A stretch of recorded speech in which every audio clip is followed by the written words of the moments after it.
Fire fighter নয়নের মৃত্যু, ব্যর্থতার দায় স্বীকার করে বিচারের আশ্বাস দিলেন স্বরাষ্ট্র উপদেষ্টা। সচিবালয় অগ্নিকাণ্ড, ট্রাক চাপায় নিহত ফায়ার সার্ভিস কর্মী নয়নের জানাজা সম্পন্ন।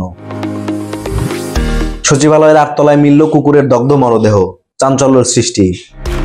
সচিবালয় অগ্নিকাণ্ডে সরকারের বিব্রতকর অবস্থার মধ্যে পড়া অস্বাভাবিক নয়, বললেন মির্জা ফখরুল। পূর্বাচলে হাসিনা পরিবারের একাধিক প্লট, দুদকের অনুসন্ধান শুরু। নিরপেক্ষ থেকে বিডিআরে ঘটা ষড়যন্ত্র জাতির সামনে তুলে ধরবে কমিশন, জানালেন কমিশন প্রধান।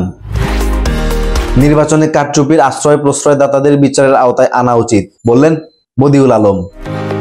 লক্ষ্মীপুরে পুলিশের কাছ থেকে আসামি ছিনিয়ে নিল বিএনপি নেতারা, 67 জনের বিরুদ্ধে মামলা। অবৈধ বিদেশিদের 31 জানুয়ারি পর্যন্ত সময় বেঁধে দিল স্বরাষ্ট্র মন্ত্রণালয়।